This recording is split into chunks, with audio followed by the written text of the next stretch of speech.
ओम शांति। आजिर प्रातः मुरली 21/8/25। मुरलीर सारांश मिठे बच्चे तुम्हें माने आसुरी मतरे चलिबा द्वारा 12 द्वार होईगल। एबे ईश्वरीय मतरे चलिले सुखधाम को चलीजीव। प्रश्न, पिलामानंकु बाबांग ठारू केउ आशा रखिबा दरकार कौन नुहे? उत्तर, बाबांग ठारू एही आशा रखिबा दरकार जे आमे बाबांग द्वारा पवित्र होई निजर घर को तथा राजधानी को जीवु। बाबा कहउछन्ति जे पिलामाने मो ठारू एही आशा रख नाही जे मु अमुक को रोग होईछि ताकू टिके आशीर्वाद मिलू। एठारे कृपा किंबा आशीर्वादर कोनोसी कथा नाही। मु तो तुम मानंकु पतितरु पवित्र करिवा पई आसीछि। एबे मु तुमको एभली कर्म सिखाउछि जहा द्वारा तुमर विकर्म हेब नाही। गीत, आज नहीं तो कल बिखरेंगे यह बादल। ओम शांति। आत्मिक पिलामाने गीत शुणिले पिलामाने जानिछन्ति जे एबे घर को जीवाकू हबो। बाबा आसीछन्ति साथीरे नहीं जीवा पई। आत्म अभिमानी हेले ही एई कथा मने रहिबो। देह अभिमान रे रहिले मने ही रहिबो नाही। पिलामाने जानिछन्ति जे बाबा मुसाफिर बा यात्री होई आसीछन्ति। तुमे मध्य मुसाफिर होई आसीथिलो। एबे निज घर को भूली जाइछ। पुणी बाबा घर कथा मने पकाई देले एवं प्रतिदिन से विषय रे बुझाउछन्ति। जे पर्यंत शतप्रधान न होइछ तेबे घर को जाई परिबो नाही। पिलामाने बुझुछन्ति जे बाबा तो ठीक कथा कहउछन्ति। बाबा जो श्रीमत देइछन्ति ताहा सुसंतान माने ही पालन करिथान्ति। एही समय रे आउ तो केही एभली पिता नाहांती जे कि भल मत देबे। तेणु 12 द्वार होई जाउछन्ति। केवल बाबा ही श्रीमत देइथान्ति। बाबांग मत को मध्य केही संतान पालन करू नाहांती। आश्चर्यर कथा, लौकिक पिता मत को पालन करिथान्ति ताहा होछि आसुरी मत। ए सबु तो होछि ड्रामा। परंतु पिलामानकु बुझाउछन्ति जे तुमे आसुरी मतरे चली एही अधोगति को प्राप्त करिछ। एबे ईश्वरीय मतरे चलिले बा पालन करिबा द्वारा तुमे सुखधाम को चली जीवो। ताहा हैला बेहदर संपत्ति। बाबा प्रतिदिन बुझाउछन्ति। तेणु पिलामानंकु केते हर्षित रहिबा दरकार। समस्तंकु तो एठारे रखा जाई परिबो नाही। घरे रही मध्य बाबांकु मने पकई परिबो। एबे पाठ सरिबाकु जाउछि। एबे घर को फेरी जीवाकू हबो। मनुष्य सब किछि भूली जाइछन्ति। कुहा जाए ना, से तो निजर घर द्वार ही भूली जाइछन्ति। एबे बाबा कहउछन्ति घर को भी मने पकाओ, निजर राजधानी को मध्य मने पकाओ। एबे अभिनय सरिबाकू जाउछि, घर को फेरी जीवाकू हबो। कौन तुमे ए कथा भूली गल? तुमे पिला माने कहि परिबो जे बाबा ड्रामा अनुसार आमर अभिनय ही एई भली, जहा द्वारा आमे घर द्वार को भूली एकदम भ्रमित होई जाउछु। भारतवासी ही निजर श्रेष्ठ धर्म कर्म को भूली दैवी धर्म भ्रष्ट दैवी कर्म भ्रष्ट होई जाइछन्ति। एबे बाबा सावधानी देइछन्ति, तुमर धर्म कर्म एपरि श्रेष्ठ थिला। सत्य जुगरे तुमे जो कर्म करुथिलो ताहा अकर्म हेउथिला। कर्म अकर्म विकर्मर गति बाबा ही तुमको बुझाइछन्ति। सत्य जुगरे कर्म अकर्म होई जाइथाए।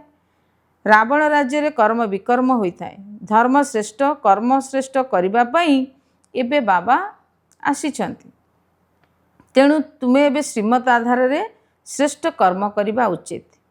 कोनोसी भ्रष्ट कर्म करी काहाकू दुख देवा उचित नुहे। एही कर्म ईश्वरीय संतान मानकर नुहे। जो निर्देश मिलुची ताहा आधार रे परिचालित हेबा उचित। दैवी गुण धारण करिबा को हबो। भोजन मध्य शुद्ध ग्रहण कर। कोनोसी प्रकार असुविधा हेले तेबे राय पचारि पार। बाबा बुझुचन्ति जे चाकरी क्षेत्र रे केबे केबे केउठारे किछि खाइबाकू भी पड़ी थाए। तुमे जदि जोग बल द्वारा राजधानी स्थापन करि पारुछ, पतित दुनिया को पवित्र करि पारुछ, तेबे भोजन को शुद्ध करिबा कोन बड़ कथा? चाकरी तो करिबा को हबो। एभली नुहे जे बाबांकर होई गलो तो सब किछि छाड़ी एठारे आसी बसी जीवो। अनेक संतान माने अछंती, एते संख्या रे तो एठारे रही पारिबे नाही। समस्तंकु गृहस्थ मध्य रे रहिबाकू पड़िबो। यह बुझिबाकू पड़िबो जे मु एक आत्मा। बाबा आसीछन्ति मते पवित्र करी निज घर को नहीं जिवे, पुणी राजधानी को आसी जिवे। यह तो परदेश रावणर छी छी दुनिया अटे। ड्रामा प्लान अनुसार तुमे बिल्कुल ही पतित होई जाइछ। बाबा कहउछन्ति जे एबे मु तुमको सजाग करिया पई आसीछि, तेणु श्रीमत आधार रे चल, जेते श्रीमत पालन करिवो सेते श्रेष्ठ हब। एबे तुमे बुझी पारुछ जे जेउ बाबा आमको स्वर्गर मालिक करूछन्ति तांकु भूली जाउथुलु। एबे बाबा सुधारिबा पई आसीछन्ति, तेणु भल भाबरे सुधुरिबा दरकार ना। सर्वदा खुशी रे रहिबा उचित। अविनाशी पिता मिलिछन्ति। बाबा पिलामानंक सहित एभली कथा होउछन्ति जेपरि तुमे आत्मा माने परस्पर भितरे कथा होइथाओ। परमात्मा मध्य आत्मा ही अटंती, तांकर मध्य अभिनय रहिछि। तुमे आत्मा माने अभिनेता, उच्चरु उच्च नहीं नीचरु नीच अभिनय रहिछि। भक्ति मार्ग रे मनुष्य माने गायन करिथांती जे ईश्वर ही सबु किछि करिथांती। बाबा कहउछन्ति जे मोर कोन एभली अभिनय रहिछि कि बेमार को भल करदेबी। मोर कर्तव्य हला रास्ता देखाइबा। तुमे माने पवित्र किपरि हब। पवित्र हेबा द्वारा तुमे घर को मध्य जाई परिबो, राजधानी को मध्य जाई परिबो। आउ कोनोसी आशा रख नाई। एपरि नुहे जे अमुक बेमार होइछि आशीर्वाद मिलू, ए कथा नुहे। आशीर्वाद कृपा आदिर कथा मो पाखरे किछि भी नाही। सेथिपई साधु संतों पाखकू जाओ। तुमे मते ही डाकिछ कि हे पतित पावन आस, आमको पवित्र कर, पवित्र दुनिया को नहीं चल। तेणु बाबा पचारुछन्ति मु तुमको विषय सागर बाहर करी आर पारी को नहीं जाउछि, पुणी तुमे विषय सागर रे काहेकि फसी जाउछ। भक्ति मार्ग रे तुमर एहीपरि अवस्था होई जाइछि। ज्ञान भक्ति ही तुम मानक पई रहिछि। सन्यासी लोक माने मध्य कहिथांती ज्ञान भक्ति एवं वैराग्य, किंतु ताहार अर्थ से माने बुझी न थांती।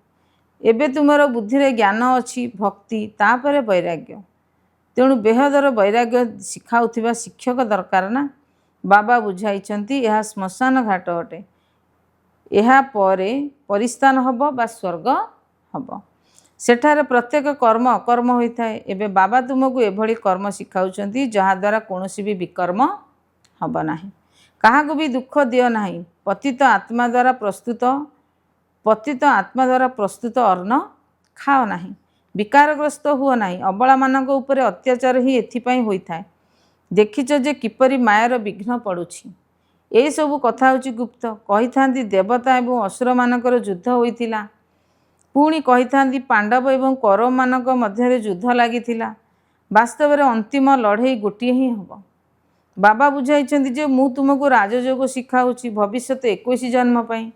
यह ही हेउछि मृत्युलोक। मनुष्य माने सत्यनारायणर कथा शुणी आसीछन्ति, फायदा किछि हेले भी नाही। एबे तुमे सत्य गीता एवं सत्य नारायण शुणाउछ। केवल जणे राम सीतांकर कथा नथिला। एही समय रे तो समस्ते होउछन्ति विश्वर लंका अटे। चारिआडे पानी तो अछि ना। यह हेला बेहदर लंका, जेउठारे रावण राज्य चलीछि। एक बाबा ही समस्त आत्मा मानकर बर अटंती, बाकी समस्ते होउछन्ति कन्या। तुमको एबे रावण राज्य बाबा मुक्त कराउछन्ति। यह हेला शोक बटिका। सत्ययुग को कुहा जाउछि अशोक बटिका। सेठारे कोनोसी शोक न थाए। एही समय रे शोक ही शोक रहिछि। अशोक जणे भी केही नाहंती। नाम ही रखी देउछन्ति अशोका होटेल। बाबा कहउछन्ति समग्र विश्व को यही समय रे बेहदर होटेल बोली भाव। Shocker hotel. खाद्यपेय मनुष्य मानकर पशुतुल्य हो जाइछि। देख तुमको बाबा केउठा को नहीं जाउछन्ति। प्रकृत सत्य अशोक बटिका हेला सत्ययुग। हद एवं बेहदर प्रभेद बाबा ही बताउछन्ति। तुम संतान मानक बहुत खुशी रहिबा दरकार। जानुछ जे बाबा हमको पढ़ाउछन्ति।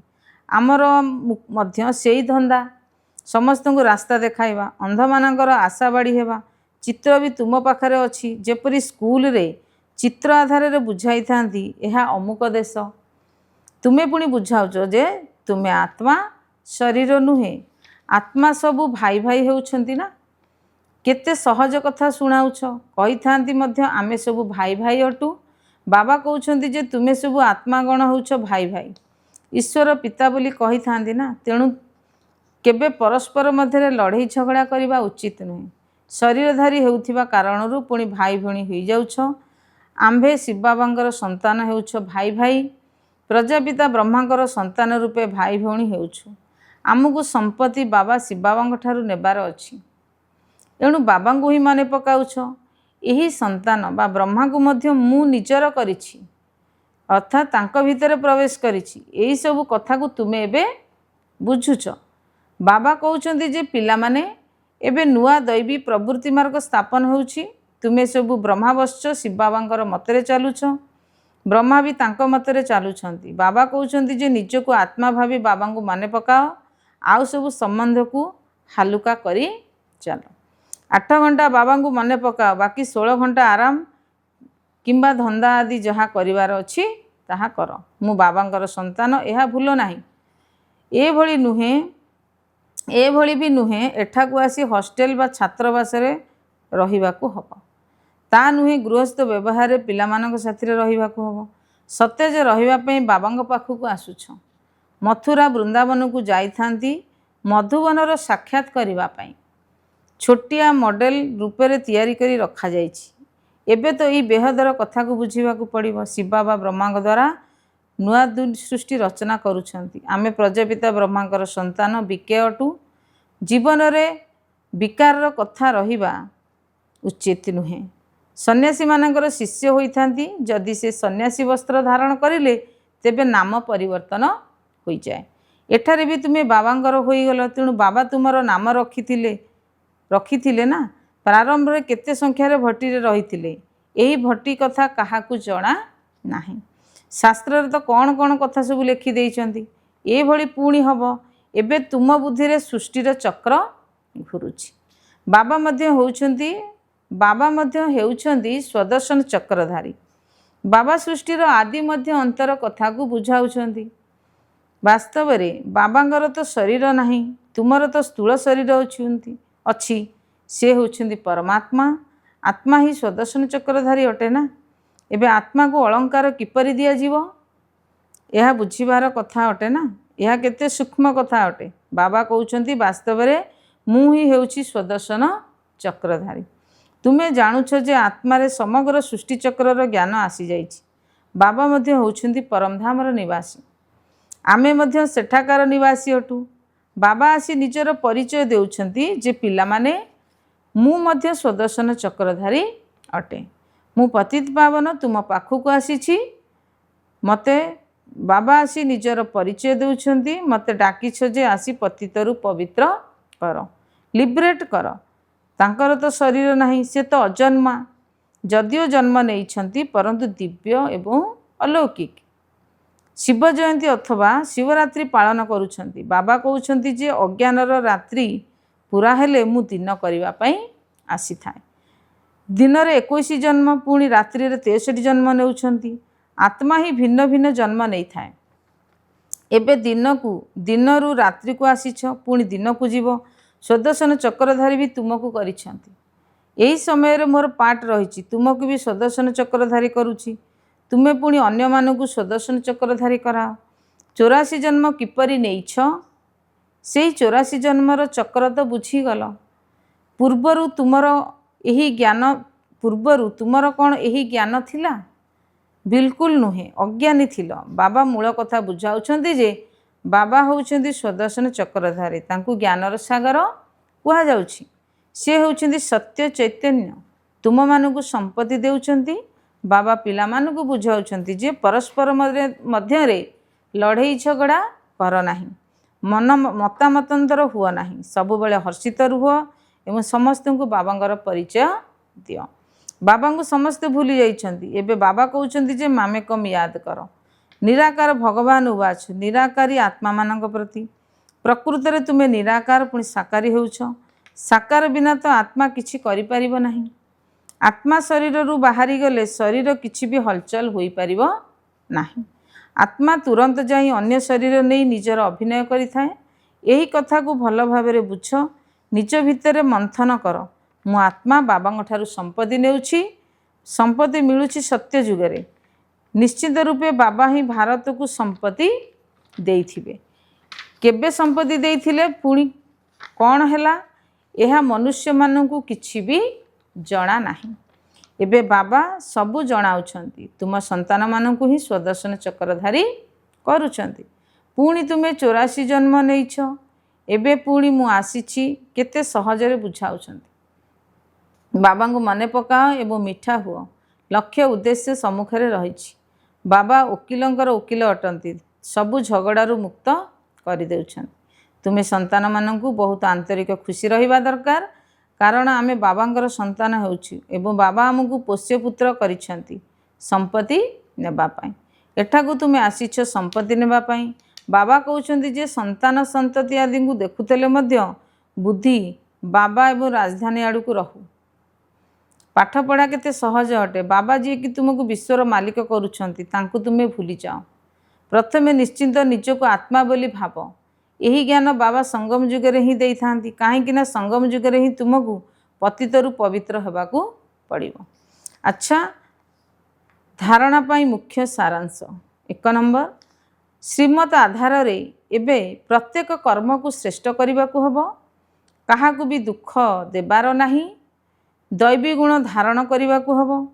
बाबांकर निर्देश अनुसार ही चलने को पड़िबो। 2 नंबर, सर्वदा हर्षित रहिबा स्वदर्शन चक्रधारी होगाकू पड़िबो। केबे भी लुण पानी हेबार अर्थात मतभेदर आसीबार नाही।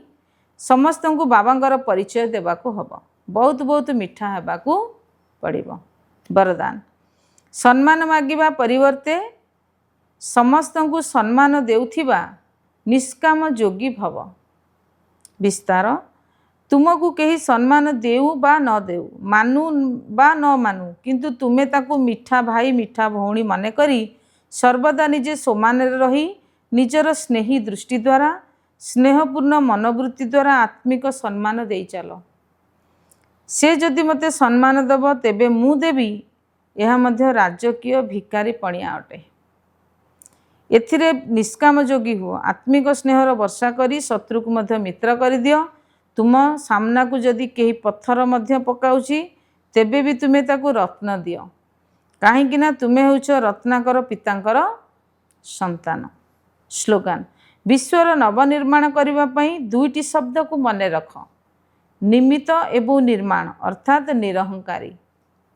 अव्यक्त इशारे जदि सहज योगी होगाकू चाहुच तेबे परमात्मा स्नेहर अनुभवी हुआ। सेवारे सफलता प्राप्त करिवार मुख्य साधन है त्याग एवं तपस्या। यही बड़ी त्यागी एवं तपस्वी अर्थात सर्वदा बाबांकर लगन रे लवलीन रहउथिबा, प्रेमर सागर रे समाहित होई रहउथिबा, ज्ञानर आनंदर सुखर शांतिर सागर रे समाहित होई रहउथिबा आत्मा को ही कुहाजिबा तपस्वी। यही बड़ी त्याग तपस्या वाला पिला माने ही सच्चा सेवाधारी अटंती। ओम शांति।